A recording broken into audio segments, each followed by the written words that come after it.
الحمد لله الحمد لله رب العالمين والعاقبة للمتقين والصلاة والسلام على سيد المرسلين أما بعد فأعوذ بالله من الشيطان الرجيم بسم الله الرحمن الرحيم ألهاكم التكاثر حتى زرتم المقابر صدق الله مولانا العظيم وصدق رسوله النبي الأمين النبي النبي الكريم ونحن على ذلك من الشاهدين والشاكرين والحمد لله رب العالمين. حضرات آئیے سب سے پہلے مراقب کریں نبی اور حبیب کا دودھ کا مسئلہ ہے جو کہ درود شریف کو آپ یاد رکھیں. اللہ صلی اللہ علیہ وسلم مولانا محمد صلی اللہ علیہ وسلم صلی اللہ علیہ وسلم. ایک کو کر دیجیے حضرات. اللہ تبارک و تعالیٰ قرآن پاک میں ارشاد فرماتا ہے الحاکم التکاثر حتی زرتم المقابر. میرا اللہ فرماتا ہے کہ ہلاک کر دیا تم کو مال کی محبت نے یہاں تک کہ تم قبر کے دہانے پہنچ گئے. حضرات میں آپ کو پہلے حدیث پاک سناتا ہوں. صحیح مسلم شریف کی حدیث ہے. میرے آقا فرماتے ہیں کہ اے ابن آدم میرا مال کرتا ہے جبکہ 3 چیزوں کے علاوہ اس کا کچھ ہے ہی نہیں. نمبر 1 جو انسان کھا کر ہضم کر جائے وہ اس کا اپنا ہے یعنی غذا. اور نمبر 2 جو انسان پہن کر پرانا کر دے پھاڑ دے وہ اس کا اپنا ہے یعنی لباس. اور نمبر 3 جو انسان اپنے مال کو اللہ کی راہ میں خرچ کر کے صدقہ کر کے مسجد میں مدرسے میں پیسے خرچ کر کے اللہ کی راہ میں خرچ کر کے اللہ کی بارگاہ میں ذخیرہ کر لے وہ اس کا اپنا ہے. حضرات لیکن جو انسان کھا کر ہضم کر جائے, جو انسان پہن کر پوسیدہ کر دے, پرانا کر دے, جو انسان پھاڑ دے وہ انسان اس کو دوبارہ نہیں ملے گا. لیکن جو انسان اپنے مال کو اللہ کی راہ میں خرچ کیا, آج جو انسان نے اپنی طاقت کے مطابق اپنے مال کو اللہ کی راہ میں خرچ کیا ہے, تو آج جو انسان نے اپنی طاقت کے مطابق اپنے مال کو اللہ کی راہ میں خرچ کیا ہے تو کل قیامت کے دن اللہ تبارک و تعالیٰ اس کو اپنی شان کے مطابق عطا فرمائے گا. حضرات میرے آقا فرماتے ہیں کہ جیسے تم اپنے بچڑے کی پرورش کرتے ہو ویسے اللہ تمہارے صدقہ کی پرورش کرتا ہے. میرے آقا فرماتے ہیں, آپ لوگ غور سے سنیں کیونکہ میری تقریر اصلاحی ہوتی ہے, آپ لوگ غور سے سنیں کیونکہ میری تقریر کو بچہ بھی میرے خیال سے سمجھ جاتا ہوگا. میرے آقا فرماتے ہیں کہ اگر تم اللہ کی راہ میں ایک کھجور بھی صدقہ کرو گے تو اللہ تبارک و تعالیٰ اس کھجور کو فرشتوں کو جنت میں بونے کا حکم دیتا ہے. فرشتے اس کو کاٹتے ہیں پھر بوتے ہیں, فرشتے اس کو جنت میں بوتے ہیں پھر کاٹتے ہیں, پھر بوتے ہیں پھر کاٹتے ہیں. جب وہ بندہ اللہ کی بارگاہ میں پہنچے گا تو اللہ فرمائے گا بندے یہ تو نے صدقہ کیا تھا. تو بندہ دیکھ کر حیران ہو جائے گا اور کہے گا مولا میں تو اتنا مالدار نہیں تھا, میں تو اتنا صدقہ نہیں کرتا تھا, میری بس میں اتنی طاقت نہیں تھی کہ میں اتنا صدقہ کروں. تو اللہ فرمائے گا میرے بندے کیا تو نے میری رضا کے لیے وہ کھجور صدقہ نہیں کیا تھا؟ تو وہ بندہ کہے گا ہاں مولا کیا تھا. تو اللہ فرمائے گا اسی کھجور کی اس صدقہ کی میں نے پرورش کی ہے, فرشتے اس کو جنت میں بوتے رہے کاٹتے رہے, آج اس کا حال یہ جو تمہارے سامنے موجود ہے. اس لیے اے مسلمانوں آپ اپنے مال کو اللہ کی راہ میں زیادہ سے زیادہ خرچ کریں. آپ اپنے مال کو مسجد میں مدرسے میں زیادہ سے زیادہ خرچ کریں. آپ اپنے مال کو صدقہ کریں, آپ اپنے مال کو زیادہ سے زیادہ اللہ کی راہ میں خرچ کریں. کیونکہ آپ اللہ کی راہ میں 100 روپیہ خرچ کریں گے, 1000 روپیہ خرچ کریں گے تو کل قیامت کے دن اللہ تبارک و تعالیٰ آپ کو اپنی شان کے مطابق عطا کرے گا. آپ اسی سے اندازہ لگا لیجئے جو میں نے آپ کو ابھی حضور والا سنایا. اللہ نے ہمیں دماغ دیا ہے, اللہ نے ہمیں عقل دیا ہے سوچنے اور سمجھنے کے لیے. آپ اسی سے اندازہ لگا لیجئے حضرات.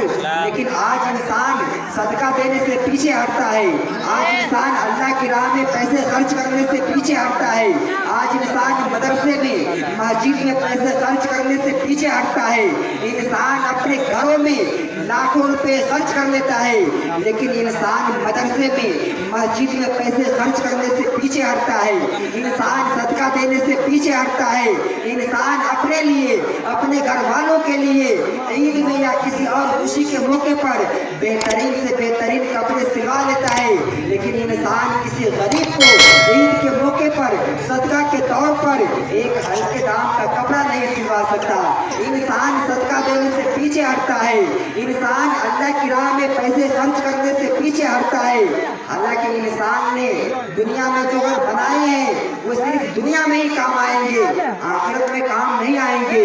یاد رکھو مسلمانوں، یہاں تک کہ جس کے لیے انسان رات دن محنتیں کرتا ہے اپنے بچوں کے لیے، اپنی بیوی کے لیے، وہ صرف دنیا میں ہی کام آئیں گے، آخرت میں کام نہیں آئیں گے، قیامت میں کوئی کسی کا کام نہیں آئیں گے، کوئی کسی کا کام نہیں آئے گا۔ ماں ایک نیکی دینے سے انکار کر رہی ہوگی، باپ بیٹے سے بھاگ رہا ہوگا، نہ باپ بیٹے کے کام آئے گا، نہ بیٹا باپ کے کام آئے گا، نہ ایک دوست دوسرے دوست کے کام آئے گا، قیامت میں کوئی کسی کا کام نہیں آئے گا۔ لیکن میرے آقا فرماتے ہیں قیامت میں اگر کوئی چیز کام آنے والی ہے تو وہ اللہ کی راہ میں خرچ کیا ہوا مال ہے، وہ کام آئے گا، اور انسان جو نیک بیٹا چھوڑ کر کے مرا وہ کام آئے گا۔ حضرات، جب اس کا بیٹا نیک رہے گا، جب اس کا بیٹا نمازی رہے گا، جب اس کا بیٹا عالم رہے گا، جب اس کا بیٹا حافظ رہے گا، جو قرآن کی تلاوت کر کے اپنی والدین کو ثواب پہنچائے گا، اپنی والدین کو ثواب پہنچائے گا، جب وہ نماز پڑھے گا تو پانچوں وقت کی نماز میں اپنی مرحوم اپنی والدین کے لیے دعائے مغفرت کرے گا، اللہم اغفر لی ولی والدیہ، اے اللہ تو مجھے بخش دے اور میری والدین کو یعنی میری ماں اور باپ کو بخش دے۔ حضرات، لیکن یہ بیٹا کب کام آئے گا؟ جب انسان اپنے بیٹے کو عالم بنایا ہوگا، جب انسان اپنے بیٹے کو حافظ بنایا ہوگا، جب انسان اپنے بیٹے کو دین کی تعلیم دیا ہوگا۔ اور بہت ہی افسوس کے ساتھ مجھے یہ کہنا پڑ رہا ہے، اور بہت سارے لوگ یہ سوچ کر کے اپنے بچوں کو نہیں پڑھاتے ہیں کہ مولانا کی تنخواہ کم ہوتی ہے۔ حضرات، غلطی تو آپ لوگوں نے خود کی ہے کہ آپ لوگ مولانا کو اتنا کم تنخواہ دیتے ہیں۔ جاؤ کسی مسجد میں امام صاحب سے جا کر کے پوچھو کہ اس کی تنخواہ کتنی ہے، 9,000 10,000 روپے 11,000 روپے نیپالی ہے، اگر کچھ تھوڑا زیادہ ہو جائے تو لوگ آنکھیں دکھانے لگتے ہیں کہ آپ نے اتنی زیادہ تنخواہ کیوں کر دی۔ میں پوچھنا چاہتا ہوں، کیا مولانا تمہارا غلام ہے؟ کیا مولانا تمہارا نوکر ہے؟ کیا مولانا تمہارا نوکر ہے؟ جاؤ شہروں میں جا کر کے پوچھو، جو باتھ روم صاف کرتے ہیں ان کی تنخواہ 25,000 30,000 روپے ہے، اور جو تمہیں نماز پڑھا رہا ہے، جو تمہیں علم دین سکھا رہا ہے، جو تمہیں نماز پڑھا رہا ہے، جو تمہارے بچوں کو اچھی تعلیم دے رہا ہے، جب انسان پیدا ہوتا ہے اس کے کان میں اذان دینے والا کون ہے؟ وہ مولانا ہی ہے جو اذان دیتا ہے۔ جب انسان پیدا ہوتا ہے، جب انسان شادی کرتا ہے، اس کا نکاح پڑھاتا کون ہے؟ وہ مولانا ہی ہے جو اس کا نکاح پڑھاتا ہے۔ جب انسان مر جاتا ہے اس کی نماز جنازہ پڑھاتا کون ہے؟ وہ مولانا ہی ہے جو اس کی نماز جنازہ پڑھاتا ہے۔ حضرات، لیکن آج انسان، میں کہنا چاہتا ہوں، تم نے علماء کو دیا ہی کیا، معاشرے نے ذلیل کیا علماء کو، معاشرے نے رسوا کیا علماء کو، معاشرے نے ذلیل کیا علماء کو۔ حضرات، آج جو اتنے سارے جو مصیبت ہم پر آتی ہے نا، اس کی ایک وجہ یہ بھی ہے کہ لوگوں نے علماء کا تماشا بنایا، لوگوں نے علماء کا مذاق بنایا۔ میں سچ کہتا ہوں، تم مانو یا نہ مانو، لیکن میرے نبی نے عالم کا مقام بلند فرمایا اور واضح طور پہ فرما دیا کہ میری امت کے عالم اگر کسی بستی کے قریب سے گزر جائے تو اللہ تبارک و تعالیٰ اس بستی کے قبرستان سے 40 دن کے لیے عذاب کو اٹھا لیتا ہے۔ نعرہ تکبیر، نعرہ رسالت، مسلک اعلیٰ حضرت، جشن عید میلاد النبی، نعرہ تکبیر، ماشاءاللہ۔ میرے آقا فرماتے ہیں میری امت کے عالم اگر کسی قبرستان میں دفن کر دیا جائے تو اللہ تبارک و تعالیٰ اس کی قبر سے 40 آگے اور پیچھے قبروں کو منور فرما دیتا ہے۔ حضرات یہ دنیا ہے، یہ دنیا تو دنیا ہے، لوگوں قیامت میں بھی علماء کی ضرورت پڑے گی، لیکن آج لوگ اپنے بچوں کو عالم بنانا نہیں چاہتا ہے، آج لوگ اپنے بچوں کو حافظ بنانا نہیں چاہتا ہے۔ کیوں؟ کیونکہ ان کی تنخواہ کم ہے۔ کیوں؟ کیونکہ مولانا کی کمائی زیادہ نہیں ہوتی ہے۔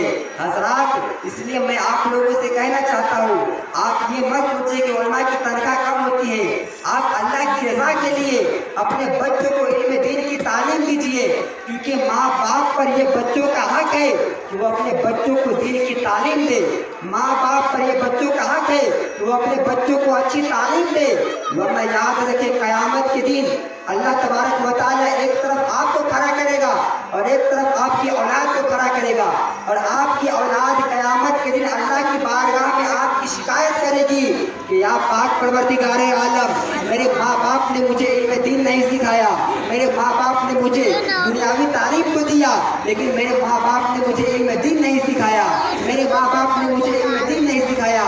بتاؤ مسلمانوں، اس دن آپ اللہ کی بارگاہ میں کیا جواب دیں گے؟ اس لیے مسلمانوں، آپ اپنے بچوں کو علم دین سکھائیے، آپ اپنے بچوں کو عالم بنائیے، آپ اپنے بچوں کو حافظ بنائیے۔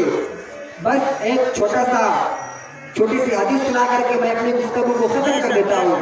حضرات، میرے نبی نے فرمایا کہ جو حافظ قرآن ہے، جو حافظ ہے، اللہ تبارک و تعالیٰ قیامت کے دن اس حافظ کے صدقے میں 10 ایسے لوگوں کی مغفرت فرمائے گا، 10 ایسے لوگوں کی بخشش فرمائے گا جن پر جہنم کا عذاب واجب ہوگا۔ حضرات، یہ حافظ کی فضیلت ہے، عالم دین کی بھی فضیلت ہے، اس لیے آپ اپنے بچوں کو علم دین سکھائیے، آپ اپنے بچوں کو پڑھائیے۔ میں بارہا یہ کہتا رہتا ہوں کہ آپ اپنے بچوں کو علم دین سکھائیے، آپ اپنے بچوں کو پڑھائیے، آپ اپنے بچوں کو عالم بنائیے۔ حضرات، دعا ہے کہ پروردگار عالم، جو کچھ بھی میں نے کہا اس میں مجھ سے بولنے میں اگر کسی بھی طرح کی غلطیاں ہو گئی ہو تو میں سارے لوگوں کو گواہ بنا کر توبہ استغفار پڑھتا ہوں۔ میرے ساتھ آپ لوگ بھی پڑھیں، استغفر اللہ ربی من کل ذنب واتوب الیہ۔ سارے لوگ بلند آواز سے پڑھیں کلمہ طیبہ، لا الہ الا اللہ محمد رسول اللہ صلی اللہ تعالی